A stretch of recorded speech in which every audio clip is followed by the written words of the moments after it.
Attention, cette vidéo ne constitue en aucun cas un conseil financier. Faites toujours vos propres recherches avant de prendre une décision. Ce que je partage ici reflète uniquement mon opinion, basée sur mes analyses et indicateurs personnels. Le trading, qu'il s'agisse de crypto-monnaies ou d'actions, comporte des risques, y compris des pertes financières potentielles. Investissez avec prudence, merci de trader de manière responsable. Bonjour à tous et bienvenue sur ma chaîne. Aujourd'hui, on va faire comme hier, on va analyser le Bitcoin et l'Ethereum.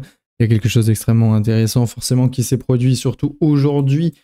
Sur la Bitcoin dominance, comme vous pouvez le voir, on est en train de faire une mèche par le haut et c'est extrêmement intéressant puisque en fait on a breaké deux résistances vraiment assez importantes. Vous les voyez ici, je vous l'ai dessiné. Donc vous voyez, donc il y avait une première résistance, donc c'était à 61,40 et l'autre c'était donc à 61,05. Et justement on les a breakés du coup les deux pour réintégrer du coup ce range là. Alors, forcément, comme vous pouvez le savoir, c'est qu'on est toujours sur un range ascendant. Hein, on continue toujours avec ce magnifique W de winner.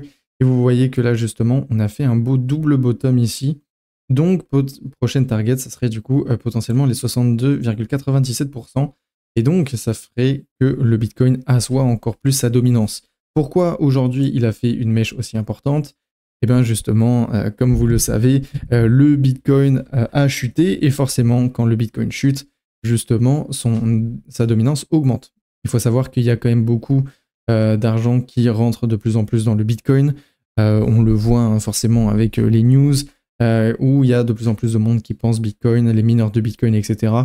Je vous conseille de voir justement mes autres vidéos qui en parlent. Et donc forcément, on savait très bien que cette dominance allait continuer d'augmenter.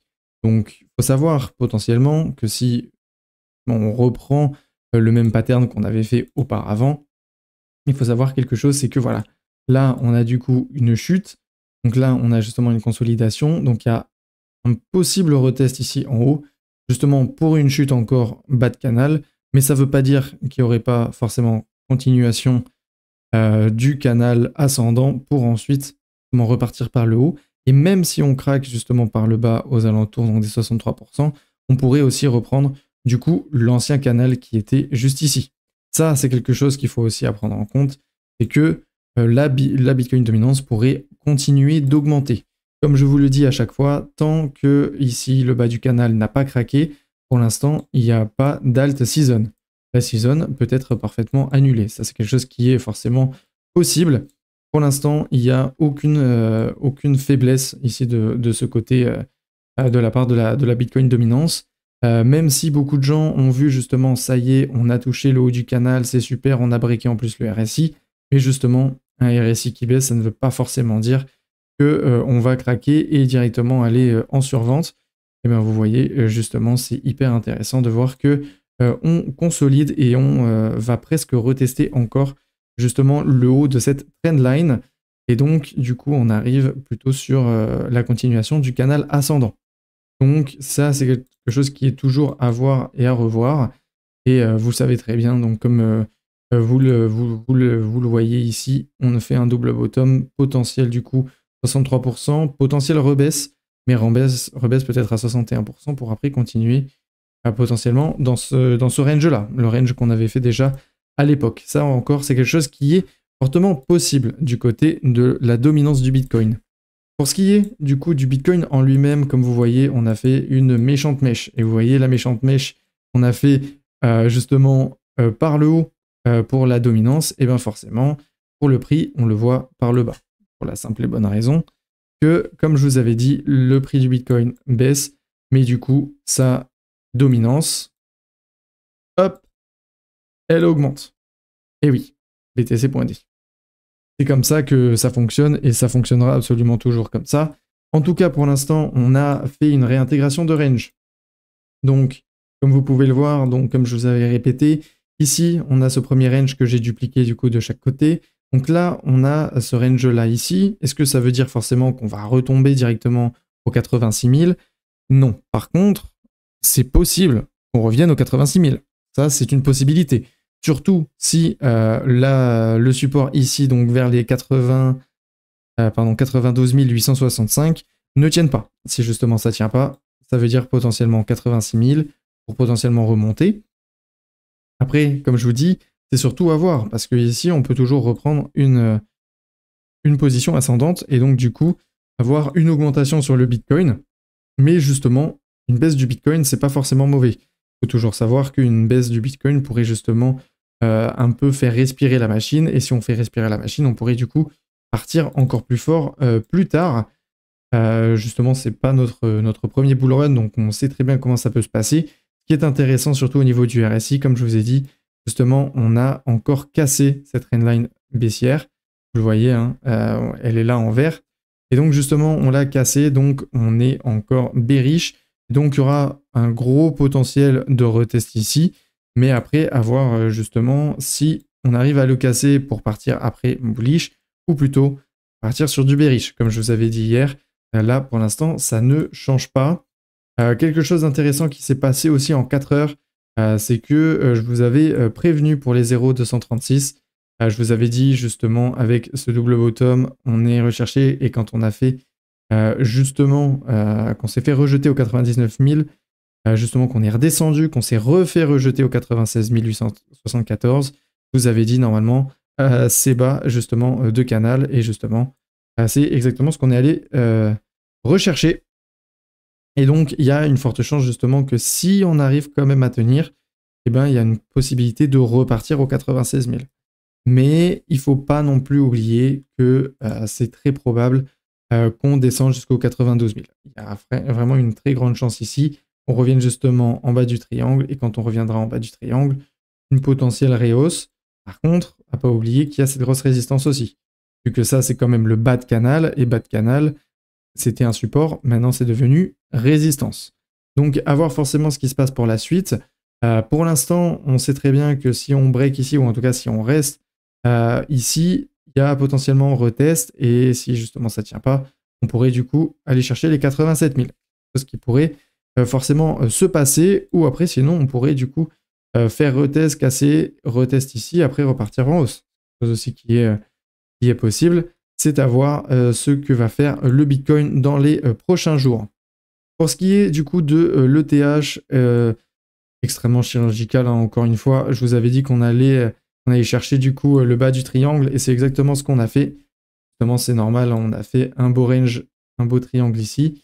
Et donc forcément, le support de l'époque est devenu aujourd'hui résistance. Et donc, on a fait ici des tests et des retests plusieurs fois. Justement, on a essayé d'aller les chercher. Et donc là, du coup, on va chercher le bas de ce range-là. Donc, c'était un support qui nous avait quand même servi déjà depuis le 6 septembre 2024. Et donc, du coup, il faut vraiment garder ce support-là. Si ce support ne tient pas, malheureusement, l'Ethereum, ça va faire extrêmement mal.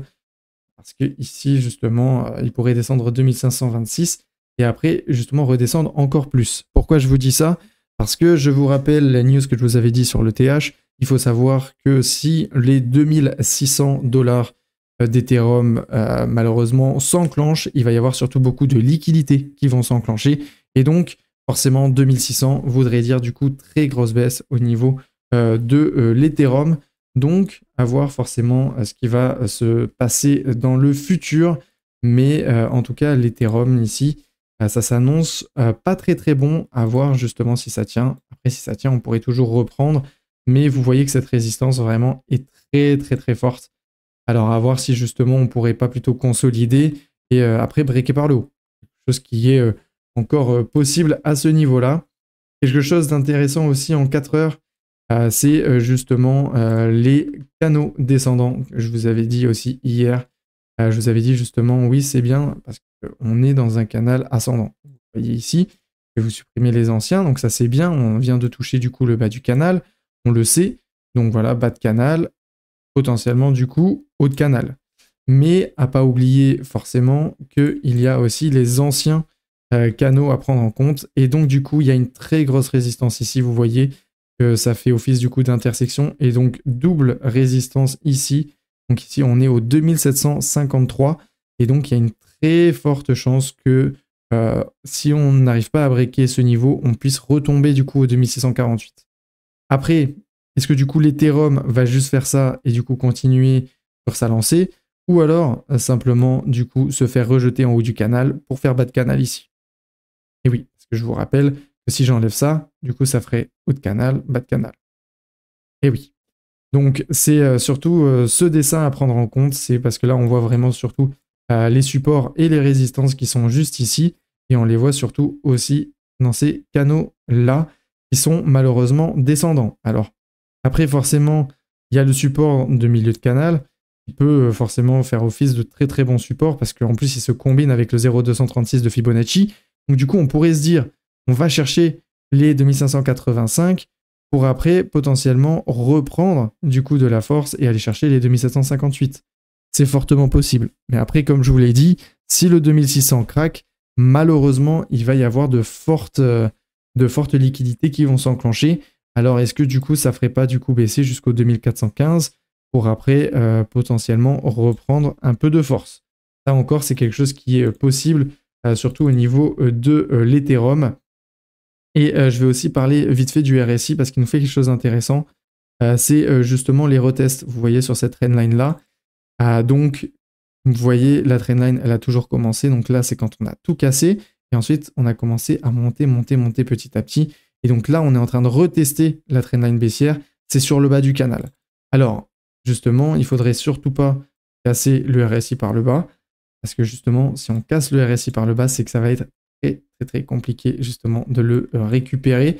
Alors à voir, pareil comme je vous dis, ce qui va se passer, mais vous voyez ici que l'Ethereum est vraiment encore sur la tangente et il restera sur la tangente, surtout au niveau du RSI, parce que ça prouve que justement on n'a pas assez de carburant. Et on n'a pas assez de carburant pour du coup repartir et décoller. Et justement, c'est à cause de cette résistance de bas de triangle qui était un très bon support pour l'époque. Il nous a quand même servi depuis le 27 novembre 2024. Donc forcément, c'est quelque chose d'intéressant et surtout à surveiller. Quelque chose aussi, je vais revenir sur le DOT pour finir. Et donc, pour le DOT, il nous a fait quelque chose de moyennement sympa. Parce que le DOT, ça fait depuis longtemps que j'en ai pas parlé. Donc, vous voyez qu'il a réintégré un range quand même qu'on a fait depuis le 5 août. Vous voyez qu'on a fait ce double range et que malheureusement, on a rebreaké, on a essayé de le casser, on l'a cassé, malheureusement on a fait retest, on a rebondi, et malheureusement on est en train du coup de le casser par le bas encore une fois. Et donc forcément, si on le casse par le bas, ça va être encore très compliqué de remonter parce que ici ça va faire résistance. Et forcément, en plus avec le Bitcoin qui descend, il ne faut pas oublier que les altcoins descendent vu que la Bitcoin dominance augmente.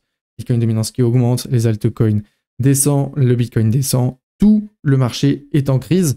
Et donc, forcément, ici, on arrive en plus à la fin d'un cross-bull. Et vous voyez que là, on est presque en train de retester le RSI. Mais justement, est-ce que ça ne ferait pas comme ici, donc c'est-à-dire qu'on reteste ici pour justement breaker, pour avoir justement après encore un RSI qui tient. Là, probablement de ce que je pense, c'est que honnêtement, ça va encore baisser au niveau du DOT pour potentiellement du coup reprendre un peu de force ici. Et si on arrive à reprendre de la force, ça voudrait dire réintégrer ce range et potentiellement après partir sur le range ascendant. Pourquoi pas, à voir.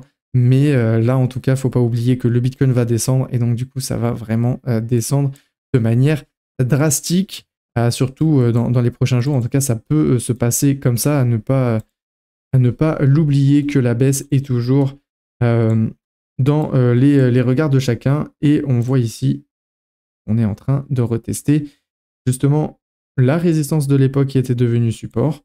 Donc, est-ce que justement on va pouvoir garder ça, les 4,55 et potentiellement remonter? Quelque chose qui est possible. Mais si, comme je vous l'ai dit, justement Bitcoin descend, ça veut dire que le DOT très probablement va aussi descendre. Comme vous voyez, on a plusieurs du coup supports après, à voir si justement ça descendra pas vraiment jusqu'à la fin du Fibonacci et qui serait du coup au 3,69. Ça, bien évidemment, c'est l'avenir qui nous le dira. Mais en tout cas, le marché crypto est extrêmement tendu en ce moment. Il y a beaucoup de choses que l'on voit qui peut être bullish, mais qui malheureusement n'a pas réussi vraiment à l'être. Et donc ça, il faudrait vraiment bien le surveiller parce que s'il y a des résistances qui vraiment commencent à péter par le haut, eh ben, ça va sûrement péter dans tous les sens. Mais forcément, si ça pète dans tous les sens, il faut surtout que le Bitcoin tout d'abord, faites justement à la hausse et garde du coup ce canal ascendant.